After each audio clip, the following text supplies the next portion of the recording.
To support the show and to stay up to date with Initiative 48 action, go to coastalnoise.com, give us a like, subscribe on YouTube, or follow along on Twitter.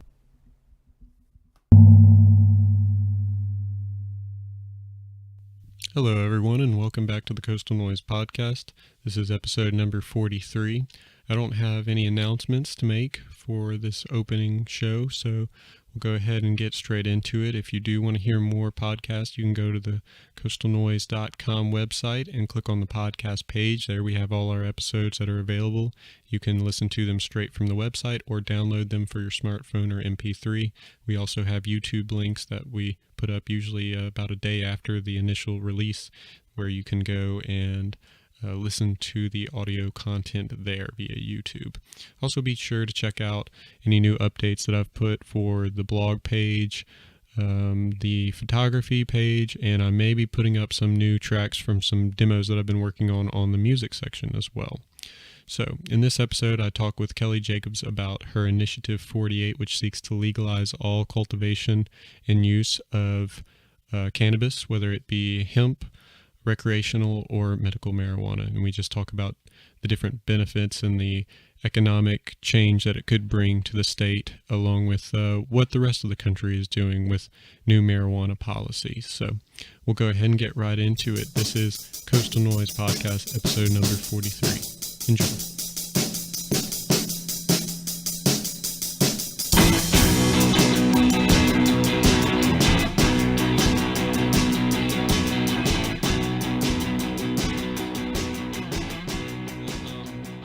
So I imagine this initiative has been keeping you pretty busy these last couple days, hasn't it?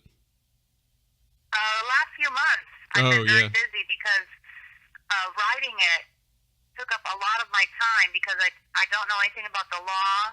I don't have any training, and I've never smoked cannabis, so I've had to get on a fast bike and pedal like mad. Well, why on earth did you write the thing? If you've where did this all come about?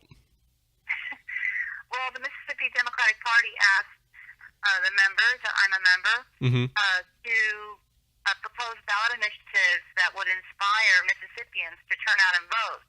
And they've been doing this for quite a while. And every time they asked, I would say, well, when I'm out there knocking on doors and talking to people, they want marijuana legalized. And then nobody would chime in and say, oh, yeah, that's a great idea. And I had just suggested it at another meeting in September. And when I got home, I realized that all this waiting I've been doing for someone to write it, it wasn't bearing any fruit, and that I had to be the writer. So I started a Facebook page called Legalize Marijuana in Mississippi, and I drew up the draft that I started making of the Colorado ballot initiative to change it to Mississippi, and then other Mississippians joined in, and a group called the Mississippi Alliance for Cannabis said, hey, we've been writing something, you can have what we have, and they gave me their 12 pages of, which was basically the Colorado initiative, but the words Colorado were removed and Mississippi was put in, and so we started with that. That was 12 pages, and then I just kept carving it up, and until we just decided, well, we're just going to address the constitutional amendment portion, because in Mississippi, when you have a ballot initiative, you have to copy every single page of the initiative, and I did not see us being able to successfully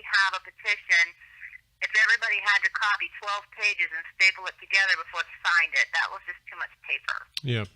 Yeah, you definitely want something that's more mainlined and easier, more accessible for people, for sure. Can you tell people who haven't seen anything about it, just kind of what the initiative is and what your team seeks to do in getting it through to people? Well, the ballot initiative makes two changes to the Constitution. The first change is to legalize cannabis so that it is regulated like alcohol. And so all forms of cannabis are legalized, whether it's medical or recreational or industrial hemp, which is all also been lumped together as a form of cannabis, even though it doesn't have any THC properties in it. So if you smoke the leaves, you won't get high. But industrial hemp is a very important crop for Mississippi farmers because it comes to fruition within 100 days after being planted, and there's so many buyers for the crop. There are people who will buy it for the food from the seeds. There are people who will buy the stalks for the fiber to make paper and clothing. And there are customers who will buy it for oil to make plastics. I understand, if I may, on the hemp aspect, it uses far less water and grows very rapidly, is highly durable. Not as many pesticides and herbicides. Right. That's an expense, especially when you compare it to cotton. Yeah. And that's actually what got it into so much trouble, is because at the time when it was outlawed for no good reason, there were a bunch of really rich people who were growing cotton or who had timber or who were selling petroleum products, and they were all threatened by people who were growing industrial hemp. And so they just got it all lumped together with marijuana or the higher THC and got it outlawed, and there's no good reason for it. There's no other country on planet Earth that does not allow their farmers to grow industrial hemp. Only the United States did that. Yeah, so we imported all of our food sources of industrial hemp from Canada and other places, and we could just be growing it here. Absolutely.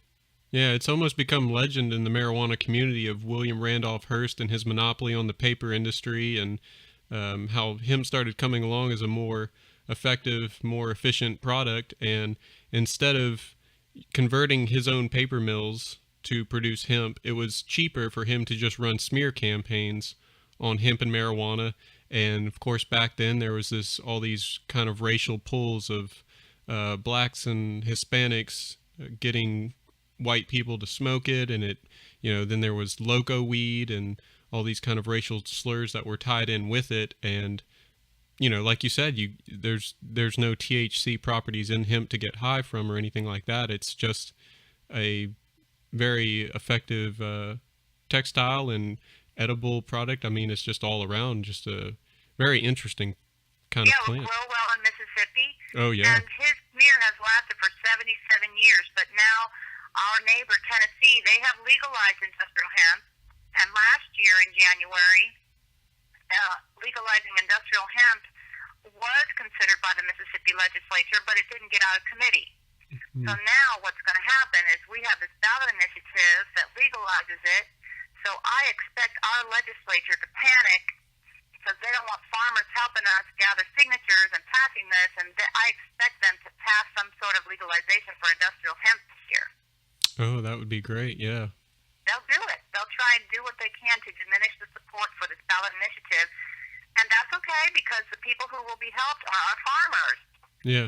We're trying to help them with this initiative, however we can get it there so that they're able to grow something that doesn't cost them as much money, that gives them a crop within, a little over 3 months. That's great. Their problems are going to be the federal government stopping all of this legislation they've done to prevent a farmer from getting seeds and stuff. That's a problem. So, and having the crop seized, even though they said they won't do things, we have to get the federal government to stop punishing Americans for a plant that doesn't have any victims. And one thing that just did happen with the federal government is this allowance of medical marijuana, which was very under the radar.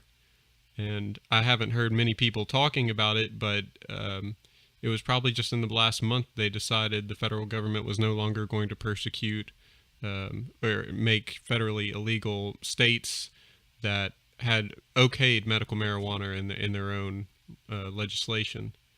Now, There's 23 states that have legalized medical marijuana, and they said that they won't prosecute in those states, but there was an article recently in Colorado how they went and raided a medical place anyway, so that's why, they got to be reined in. That's supposed to be our government. Now, you were saying there was a second component to there was the hemp, and then what else to the initiative? Yes, the second component is the social justice part, which is if all of a sudden marijuana is legal in Mississippi, then it is legal because our government made a mistake. They made a huge mistake to make it illegal, and they were wrong, and we have to forgive them for being wrong, and we have to forgive the Mississippians by pardoning them, because the government never should have prosecuted them, and yet many of them are in jail, many of them are on parole, many of them have records so they can't work, they've been separated from their families, they've been denied their medicine. For some of them they were taking medicine and then they were arrested. And so the second component is that we require that the governor of Mississippi pardon nonviolent cannabis offenders. Yeah, because that would free up a lot of our prison systems. And I was listening to a radio program that was talking about how a lot of blacks are particularly the ones who are incarcerated for it, even though both Caucasians and African Americans have pretty much equal, crime rates with marijuana or whatever, but yet it's African Americans that tend to show up most that are incarcerated in prisons. That's right, and it's the government that chooses to do that. They're more likely to send the white defendants to drug court and fine them and have them be on probation, and the African Americans, 75% of our jails, it's my understanding, are filled with African Americans. That's a very disproportionate number. No. It's not right, and we can't fix everything, but I just felt that with this ballot initiative, I know life isn't fair, but I wanted the social justice. To me, this is a social justice issue, and we went through 47 drafts before we got to this final one, this ballot initiative. Mm-hmm. And the pardoning part was taken out of many of the drafts, and then I just decided, everybody says it'll never pass in Mississippi, so I might as well go for everything, and I put it back in there. I think that's the right move. I mean, definitely to take that step towards that. And what people should know as well is that by taking those people out and freeing those spaces, we make room for people who actually commit violent crimes, and we're not paying taxes to house those people who are in prison for marijuana crimes.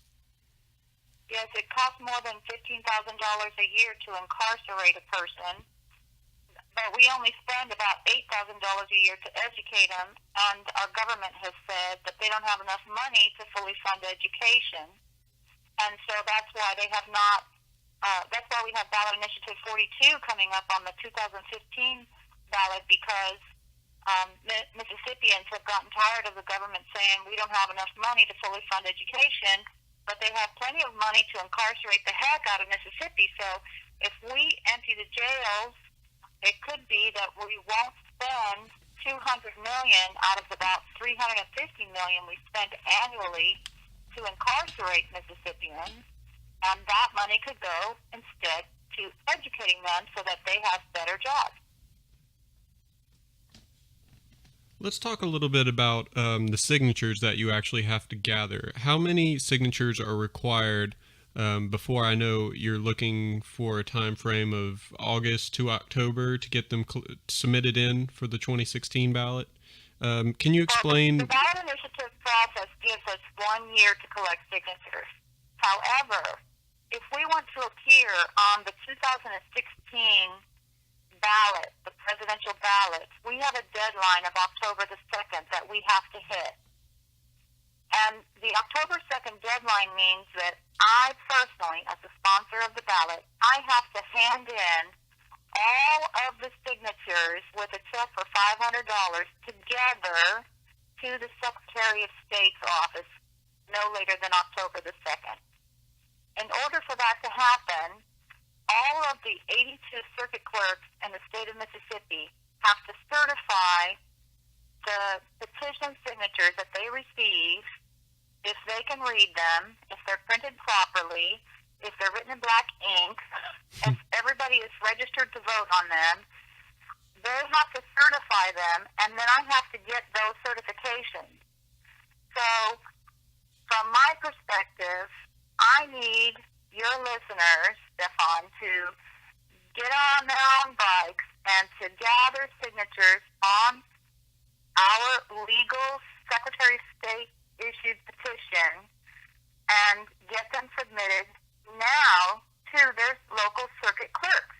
Because in August, we have statewide primary elections, and usually we have runoff elections after that. And the circuit clerks are not going to have time to go through thousands of signatures and certify their elections. So I'm trying to get everybody to gather signatures and go hard and get it done by no later than July, so that we can look and see how many signatures we have, because the ballot initiative process requires that we gather a minimum of 21,443 signatures from 5 different areas of Mississippi. It doesn't matter if we gather 80,000 signatures from District 5, we cannot use the overage in any other area. So each area has to have a minimum of 21,443 certified signatures. If the circuit clerk gets your petition and can't read them, she rejects signatures, and he or she issues a paper with the petition that says how many signatures they certified. So by August, I need to be looking at how many signatures I have from what area to see if which areas have met the burden and which areas haven't. So then we can be using August and September to go hit District 2, which is my weakest area. I have more than 600 volunteers statewide right now out collecting signatures, whether they're doing a couple or a lot. And Area 2, which is mostly the Delta, that's the area I have the least number of signatures. And so I'm going to be asking people to help go over to Area 2 and find some registered voters over there so that we have enough signatures from all 5 areas, because if one area fails, the entire ballot initiative fails. Well, I have to brag a little bit about my area. I don't think you're going to have any problem from our people down here on the coast. I've been looking at y'all's maps that y'all publish every now and then, and our area, Harrison County and Jackson County, are some of the most volunteers that you have in the area from what I've seen. So that's right. Yep. So and I'll be asking them, please go over to District 2. now, do you know, this is one thing I've been trying to do research on. Now there is a little over 3 million people that reside in Mississippi. Do you know in each district what the population is for each area? Well, we have the census, the last census in 2010, and the census puts up figures, and it will put up figures based upon congressional districts. And for the purpose of a ballot initiative, we are not divided into congressional districts, even though on the petition it says congressional district, which is very confusing to voters. Because there's nothing on their voter registration card that says, hey, Jackson and Harrison County, you are no longer in Congressional District 4. You are actually in Congressional District 5. And that's because when the ballot initiative process was added to the Constitution, we had 5 congressional districts. So I don't know, I can't answer your question about the populations because there is no document that would divide Mississippi in those 5 districts, because they're only used for the ballot initiative petition and possibly for a judicial race. Okay. But Katrina significantly, changed the population along the coast, and poor jobs and depression has caused a lot of urban flight, and that's why we went down. We used to have a sufficient population to have 5 congressional districts, and our population not growing the same as the rest of the nation is what caused us to lose 1 congressional district.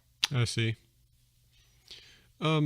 What other challenges have you had to face to get to the process to where it is now?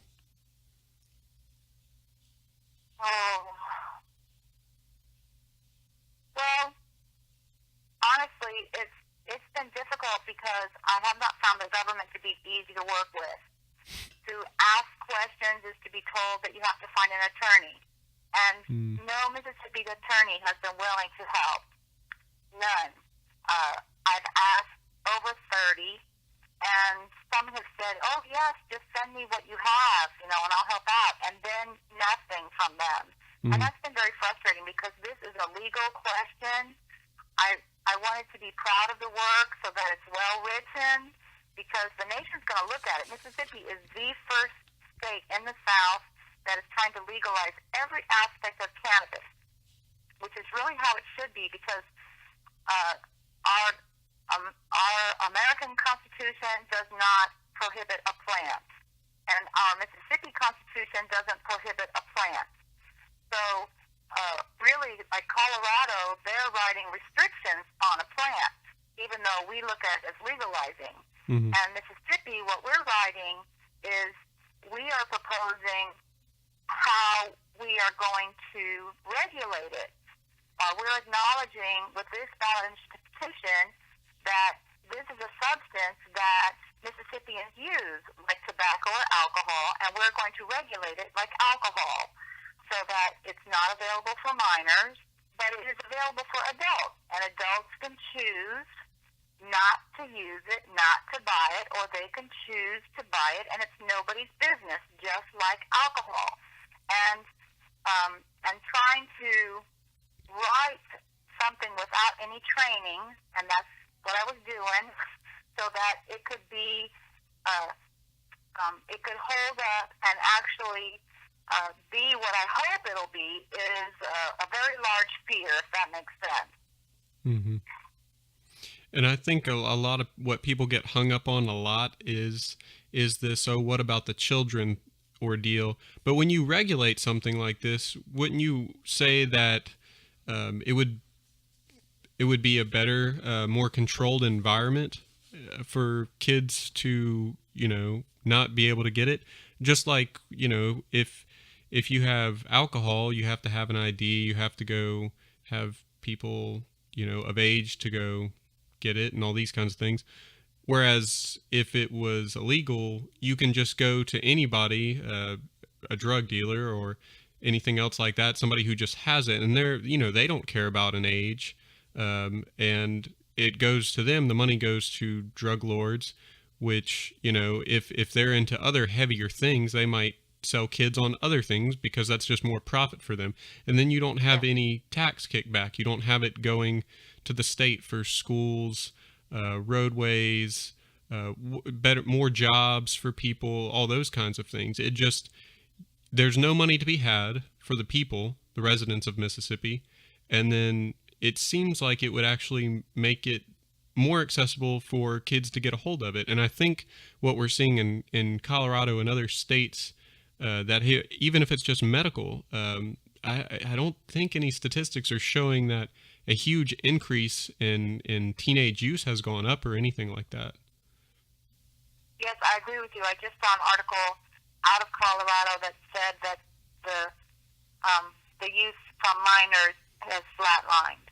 And that is one point that it was very hard for me to leave out of the ballot initiative, is I really wanted to make it illegal for people under the age of 21 to use tobacco. Because that's how it is with marijuana. It's illegal under the age of 21. And statistics have shown that if you can prevent children and young adults from smoking until they're 21 years of age, they're less likely to smoke. And we know that smoking can cause cancer, and that cancer is treated by cannabis. So all of your listeners who smoke, they should be signing this ballot initiative petition and voting for it, because they might need a lawful way to get cannabis to assist them if their tobacco use leads to cancer. But the point is that in Mississippi, we allow young adults 18 years of age to use tobacco, but this ballot initiative says you have to be 21. And yes, I agree with you that there's all kinds of people who say the children, but this ballot initiative doesn't have anything to do with children. It just discusses what happens with adults who want to make a decision to use it. And it's up to other adults who have children to try and do their best to keep them away from alcohol and from tobacco and from anything they don't want them to use for whatever reason.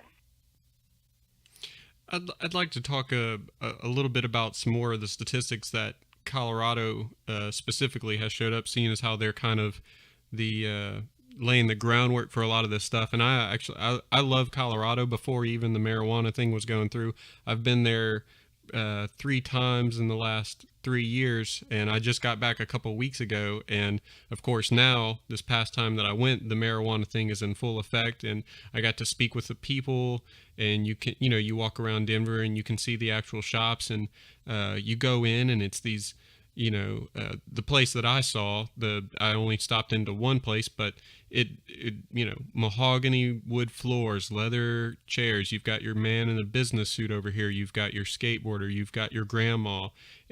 Excuse me. They check your ID. They bring you back through another locked door to where it's another area, very nice, with television screens listing prices and all these kinds of things, glass cases with different products and all these kinds of things. It seems like people there they know how to treat it. They know that what people don't want to see when they come into a store. And I think they're getting away from that stereotypical kind of thing. So for this past year, some of the things I just want to mention here is, for example, 247 million brought in total from recreational marijuana sales from January to October. You have 326 million total from medical marijuana sales from January to October, which equals out to be around $573 billion total in sales in only 10 months of this past year, with $60 million being taxes coming from taxes, licenses, and fees on recreational and medical marijuana. Do you think those numbers will speak to politicians of Mississippi when they look to legislative actions such as the ones you're seeking? Oh, geez. I mean, it would have to, wouldn't it? The numbers. I found that politics is seldom logical. Otherwise, why are we in this predicament that we're in? Mm-hmm. If logic had something to do with it, then the government would have said, we're not going to make it illegal because there's no victim. Mm-hmm. There is no victim. They made alcohol illegal, and then they legalized it again. And alcohol has all kinds of victims. Just look on Halloween. A couple of kids are killed every year by drunk drivers. Whereas we still don't have victims from cannabis, and yet here you and I sit trying to talk about legalizing things in Mississippi, and the money has always been there. It has always been illegal money going in some mysterious place and not into the treasury of the poorest state in the nation. Mm-hmm. Mississippi could have legalized this, right back when they started decriminalizing it, but they've been afraid to do it. Mm-hmm. And what you just said about the kids and dying in Halloween and all of this, this was just an interesting side note that I found. That I just love this. It says the Denver authorities say they received no reports of kids accidentally eating pot-laced candies this past Halloween. There's just all kinds of people who throw out the spookiness of it all, the boogeyman factor, the gateway factor. All I ask is that we have an adult conversation about this. And in Florida, when they tried to legalize it for the medicinal properties last year, and missed by 2%. They had commercials going on about how there'd be drug sellers on every corner. And I thought, well, heck, they got convenience stores on every corner, and that means they're selling alcohol and tobacco on every corner. The worst, do the same thing. One of the hardest drugs there is out there. Yeah, one of the hardest drugs out there, and we have liquor stores and tobacco stores abound everywhere. And they're probably, alcohol especially is probably one of the major contributors to the factor of crime that we have, which going back with more additional statistics from Colorado of crime, from the first 3 months of the year, homicide went down 53%. Automobiles and automobile thefts down 36%. Sexual assault down 14%, and violent and property crimes are down 10%. Now, I think it's fair to say that that doesn't mean that the legalization of marijuana dropped those crime rates, but it also shows that the people who were fuming, saying that this was going to raise crime, it didn't happen. Because you haven't. I think that that the history of humanity in the United States has shown that Americans like to use something to calm them down, whether they use tobacco, or whether they use alcohol, or whether they want to risk getting arrested by using cannabis. And the fact of the matter is that here in Mississippi, you have your choice of neighbors, and when they come home, would you rather have them, and they're upset about work, would you rather have them drink alcohol with all their guns, or would you rather have them smoke cannabis? Because I would rather they smoke cannabis, because I understand that they'll giggle and then they'll eat false stripes, Mm-hmm. Instead of getting in their car and driving. And, I just feel like cannabis is a better alternative. And a lot of people, I think this is what Colorado is showing with their statistics, a lot of people, instead of reaching for alcohol to, get over their stress, they'll reach for the cannabis, and it just does not bring out the violent tendencies. It also isn't as addictive. It isn't as hard on your liver. Mm-hmm. And it has, Dr. Gupta says that cannabis he could not find it leading to anyone's death by smoking it. So, there's a lot of people who die from alcohol, and it's just a healthier choice if you want to have a vice. They have statistics are showing that annually in America we have 500,000 people dying from tobacco use. We have 100,000 dying from alcohol use. It's hard to find some marijuana deaths out there. It really is. I've tried looking. Yes, it is. That's why I said, that we just don't have victims. We have lots of people in jail, and some of them in jail for the rest of their lives in Mississippi, mm-hmm. Because of the great amount of cannabis that they were caught with, mm-hmm. and yet there was no victim, unlike other, horrible crimes that happen that have victims. So I just think that Mississippi would benefit so much by being forgiving, and pardoning nonviolent cannabis offenses. And I hope we're going to talk somewhat about the medicinal, because I know how your listeners are, Stefan. They're out there saying, get to the medical properties. I have cancer. I have Alzheimer's. I have PTSD. You're not talking about the medicinal quality. Mm-hmm. Yeah, and I think, and it's funny, you were talking about how society is, that we're seeing this change. Gallup poll from 2014 asking, do you think marijuana should be legal?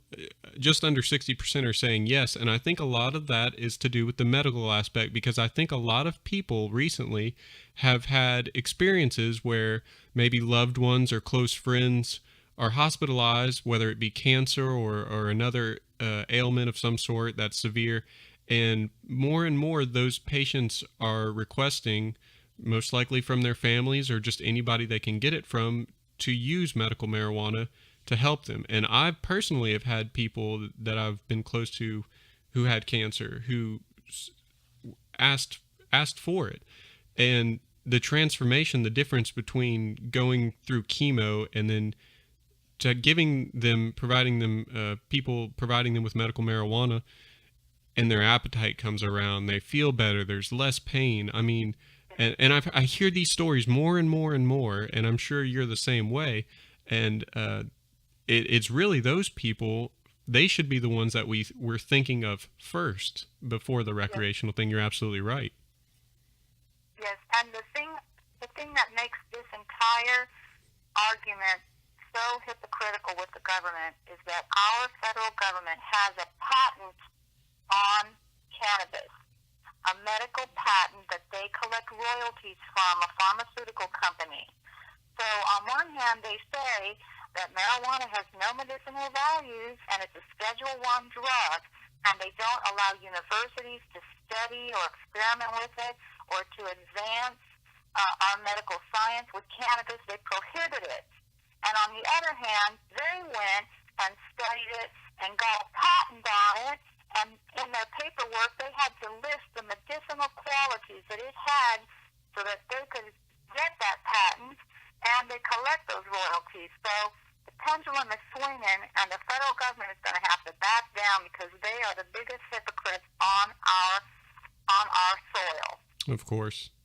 I mean, it's, I personally think they're just holding off on it in attempts to, they're just trying to hold it and keep it at the status it is now until that they can figure out a way to make it profitable for themselves, whether it be through patents or a delivery method of some sort that only you can get it from them. Because truth be told, if medical marijuana is this great substance that does all these things for people, and you can grow it yourself, and it has all these different treatments that, it would kind of put a pretty big damper on the pharmaceutical industry, which profits tens of millions every year. If you don't have to go to them, you can just go to your backyard or whoever else. You can see where the problem arises. People are looking at, they've been reaching for Oxycontin and these other drugs that are prescribed to them, and they're finding the side effects and the price and what actually happens to them to be unpalatable. And they're getting on the internet and they're reading that cannabis can give them relief from their pain, and they want to try it. And they don't want to be a criminal. So they don't want, they want to try and get relief from brain cancer, but they don't want to be a criminal, so they're not even able to try it. And Mississippi has got to see that this is worth trying.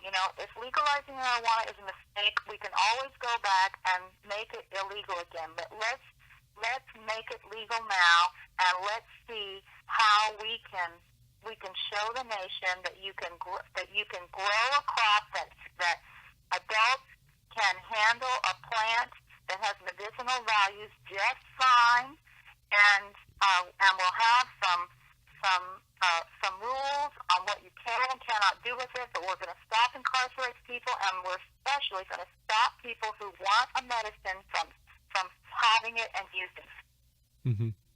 And my take on it is this, okay? We're seeing a clear change in the country in regards to medical and recreational and industrial hemp. A clear change, like you said, 23 states are already medical. There's we've got the 4 states that have gone totally legal. We have a slew of states who are working on legislation for the 2016 ballots to, whether it be legalization or medical, all these kinds of things. We're seeing these Gallup polls where over half the country is saying yes to it. It seems like it's and I think a lot of this has been spurred on by the internet, and this was a huge jump. I mean, this happened, it seems like, in the last 5 or 10 years, that it just been gaining huge traction. When they legalized it in Colorado, everybody seemed to just start talking about it. Beforehand it was like nobody even talked about it, but then you went to work the next day and all your coworkers are all of a sudden talking about it. You've got your older ladies and your older men, and then you've got the younger people who are in their 20s or so, and there's this conversation that's all of a sudden happening across the board. And we still don't have a southern state who's on board with it, and we're consistently ranked the lowest in education, the most poverty, but yet we still continue to do the same things that we do in and out every year, and think that we'll just get better because for whatever reason we'll just trust our politics because they've done us so well or whatever. But if we would take initiative, and to me it doesn't seem that radical, and I'm sure it doesn't seem that radical to you and a lot of other people, but if we would just do it, and like you say, we could change it, we could go back. It's kind of like a haircut, it'll grow back. If we don't want it to happen, we can take it away or whatever. But if we do it and do it now, before the rest of the country jumps on it, if Mississippi did it first, we could turn the state around potentially, and we would be the first one to do it. We have great climate for it. We used to grow tons of marijuana here in Mississippi, in past centuries, and we have the Old Miss place that's been growing it for medical purposes for I don't even know how long. I want to say it's like the 60s or something.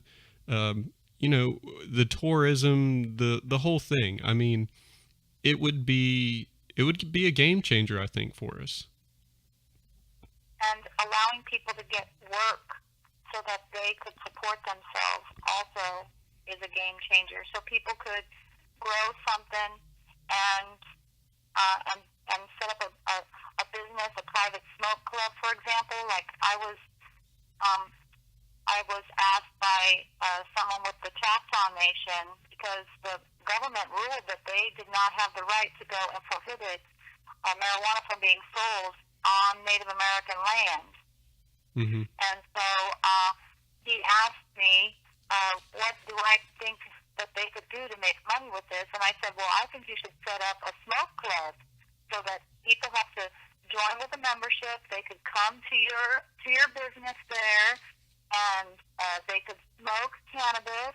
They consume it all there. Have a restaurant also so they could eat. Mm-hmm. And then when they leave, they don't have any product on them. But I said, I think that would, right now in 2015, that would be a good business for you. And he liked that idea. So maybe we'll see something like that coming from them. Yeah, or maybe movie theaters, People love watching movies and smoking weed.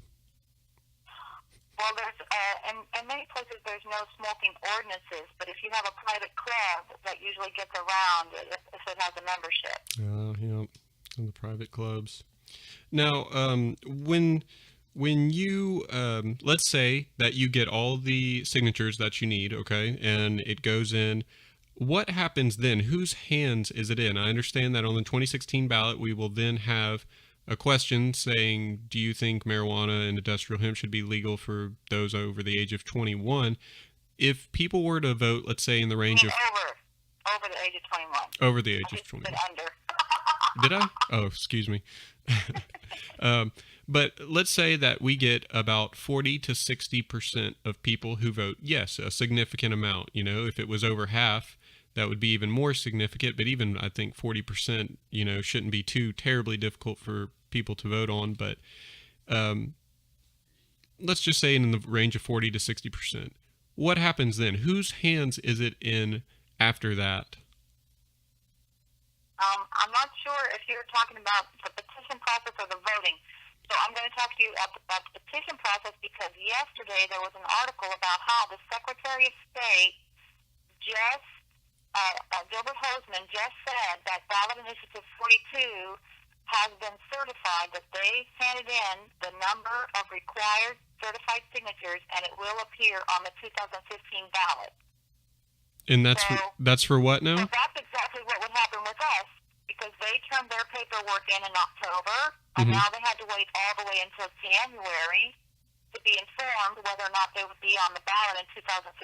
So that's what would happen to us if we get all the signatures we need by October 2nd. If we don't get the signatures we need by October 2nd, we have until December the 29th to gather more signatures, but then our initiative will not appear until the 2017 ballot. Mm-hmm. Did I answer your question? Well, what I'm wondering is the voting aspect of the ballot itself in 2016. Okay. So then the voting aspect of a ballot initiative is different than a candidate. Mm-hmm. So in Mississippi, the ballot initiative, not only does it have to win, getting 50% of the vote, so if there are 100 people voting, it has to get 51 votes so that it wins, but it must also receive more than 40% of all of the votes cast. And that's because a lot of people, this will be a presidential election year, a lot of people, they only vote for the president and they don't vote for anything else. Mm-hmm. And so if they don't go and vote for the ballot initiative, and we only have a 20% participation on the ballot initiative, even though we win with 50% of the vote, we could lose if only 20% of the people go and vote on it. I see. Okay. And then now if we did get over 50 and we got everything we needed, would that automatically bring it into law, or does it go to Congress and they... No. So what it does does is it automatically amends the Mississippi Constitution. Okay. And then what we wrote in there is we gave our Mississippi legislature so many days from that amendment for them to change the laws. So that, because once we change the Constitution, then we have a bunch of laws that are unconstitutional. You see? Mm-hmm. So they have to go through and they have to rewrite all the Mississippi Code, and we have told them that they have to change it so that the penalty is less than or no greater than the penalty for alcohol. Mm-hmm. That is their guideline. So right now, if you have a spill of alcohol and you're caught making moonshine, you're fined. Mm-hmm. Marijuana, if you are growing marijuana and you have more than 11 pounds, you go to jail for life. Now, while y'all are gathering up signatures, will you be posting any kind of quarterly or biannual signature counts by chance? Yeah, we're going to do our best with that. I've asked people, first of all, to volunteer. I asked them to send me their name, their county, and their telephone number to my email address, which is kelllitaj@aol.com. And then I'm going to put them together on a list, and I email people with our different strategies of stuff that we're doing. And that's how we came up with the map that you were talking about of how many volunteers we have. And then I have asked for volunteers to agree to be a county liaison for me with their county. So right now I think I have 37 county liaisons out of the 82 counties, so that they can go and talk to the circuit clerk and let me know how are things going there, how many certified signatures do we have. I've also asked people who are collecting signatures that when they hand them in to let me know how many they handed in. Now, they could hand in 100, but that doesn't mean that all 100 will be certified, because if people sign the ballot initiative and they're not registered to vote, their signature is rejected. If they sign it and they've already signed it, their second signing is rejected. So there's lots of rules that could cause people to have their signatures rejected. So we're going to do our best to try and see how we're doing, because we want to be successful, and I expect your neighborhood down there to District 5, I expect you guys to have it all done by March. Mm-hmm. I expect you guys to have it done. That's my people. And the rest of us will be struggling along to try and get the signatures. But, you know, I didn't do this to just toss it to the woods and let whatever happen to it. So we're going to do our best to see how it's doing, but a lot of it is just outside of our control. Mm-hmm. Besides getting with you to get on volunteers list and all these kinds of things, how can people get involved to help the cause?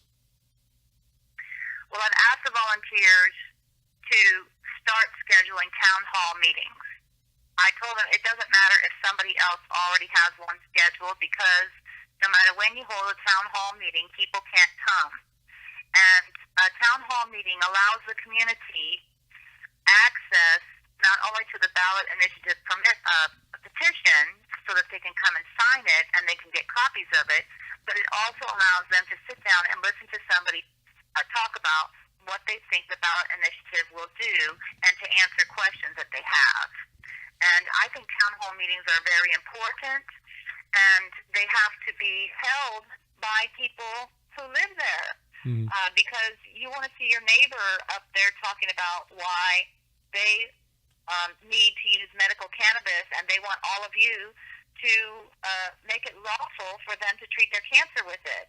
And so then they sign a petition to get it on the ballot initiative. They don't want to have, somebody they've never heard of or seen come and tell them why they should do something. So town hall meetings are very important, and social media is a huge weapon, because it allows us to talk even if the press doesn't want to talk about our ballot initiative. It allows us to talk to each other and share what it says and what we think it will do.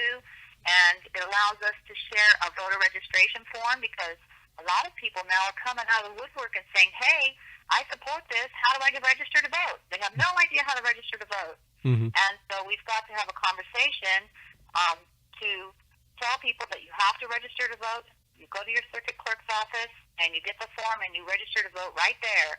And you cannot sign my petition until you go and do that. And people who want to help, then you've got to download a copy of the petition. It should be available. We've only had it for a few days, and the webmaster at Mississippi4Cannabis.org, that's FOR Cannabis.org, he's been on vacation, so I'm hoping that he'll be back this coming week, and he'll be able to put the ballot initiative petition up on his website. It's on my Facebook page, Mississippi, let me see what I call it. I'm forgetting my Facebook page. But anyway, I email it out. I have it on the Facebook page, and it'll become more and more available the longer that we've had it. But we've had our petition now less than a week, so we don't have it all set up. But people can download the petition at home on legal paper, sign it, and mail it in. It's okay if it just has one signature, and that's the biggest thing that people can do to help is be a registered voter and sign our petition. Is the website Mississippi Alliance for Cannabis? Is that the one? No. That is a group that helped me, but I am not the Mississippi Alliance for Cannabis. They already knew about cannabis, so they were telling me my Facebook page is Legalize Marijuana for Mississippi. Okay, good. I'll have to look at it. And it's confusing because there's like 4 of them with the same name. Yeah. So mine is the one that has a big, the sign right now says plan a town hall meeting on it. Okay. All righty. Well, in closing, is there anywhere else that you would tell people to go for them to learn more or to follow along so that they can stay up to date with what you guys are doing or just for more information about how and get involved? I think you covered it pretty well, but if there's anything else you'd like to add. You have given just so much information. It's been wonderful talking to you. Thank you very much. I think that we've covered everything, and I have so much email coming in. I try and answer everybody's inquiries, but I cannot answer specific inquiries about cannabis. Some people ask me some, very technical questions about cannabis, and I don't know. It's made life on the farm a lot more interesting, huh? Well, Miss Kelly Jacobs, I appreciate you talking to us, and I really admire what you're doing. I think it's impressive stuff, and like I said, I've been following for a long time, and I'm just amazed with the level of dedication and the legitimacy that y'all have brought to what it is you're doing, whether it's been you directly or anybody who has kind of affiliated themselves with you to your movement. Team Legalize. I call them Team Legalize. Heck yeah. And we're going to push for it. And if it doesn't happen this time, like I said, it's only a matter of time. I just hope that our state will jump on it now and reap the benefits from it instead of once again being last to it when all the wells kind of run dry on it. So we're going to try and kick it in gear this coming Friday, January the 9th, by having a town hall meeting in Jackson. Okay. Right now they're trying to find out if we can use the library or the city hall. But I'm going to try and show people that you can go and do a town hall meeting, even if it isn't your county. I'm going to go down there and just do it. Hell yeah. For better or for worse. People want to have information and they want to get their hands on the petition, and I want them to get their hands on the petition so they can sign it. So. And speaking of Jackson, I think I saw somewhere, I believe it was on the Alliance for Cannabis, that there's going to be a 420 rally at Jackson this coming year for the 420 event. So that's pretty interesting. Yeah, David's putting that together. He told me, he sent me an instant message, and he said, Kelly, some people are mad at me that don't want me to do this. And I said, this is a Mississippi initiative. I am not on the ballot, thank God.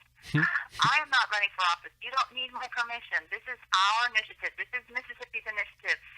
Mississippians can do as little or as much as they want.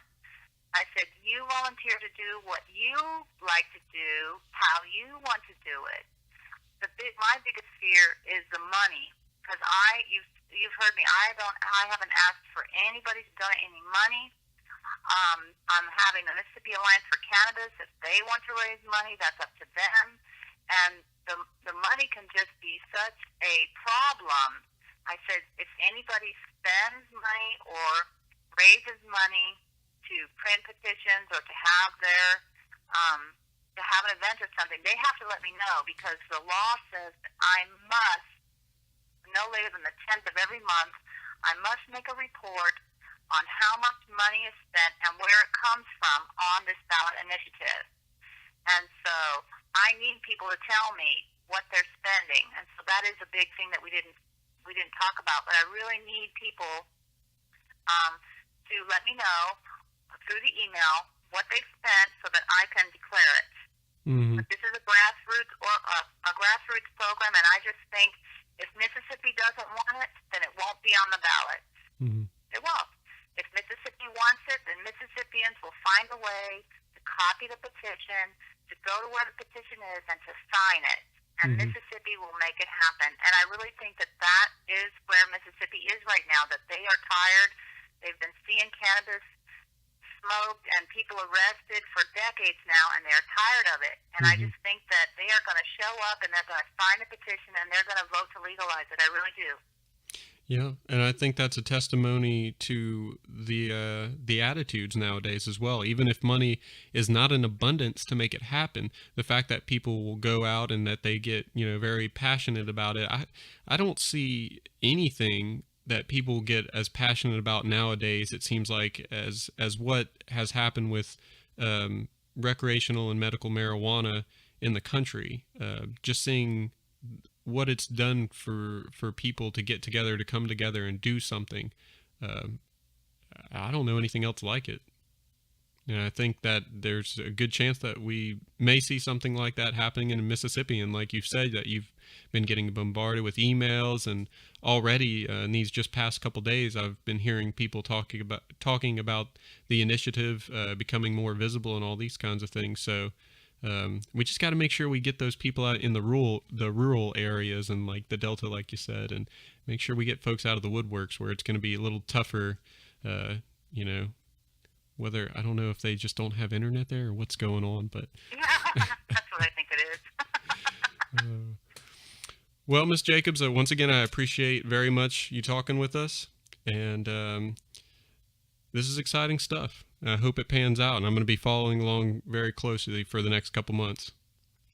Thank you very much. I appreciate being invited onto your show. Yes, ma'am. All right. And hello, all your listeners. Thank you for listening to Stefan's show. And I thank you as well. If anybody else wants to go to hear more podcast episodes, you can go to coastalnoise.com, click on the podcast page, and all the episodes are available to you there. You guys go out and click on some links. I'm going to put up some links. You guys can follow along and go check out all these different sites. You can learn more and also stay up to date. Get yourself some knowledge on the regular. So until next time, goodbye.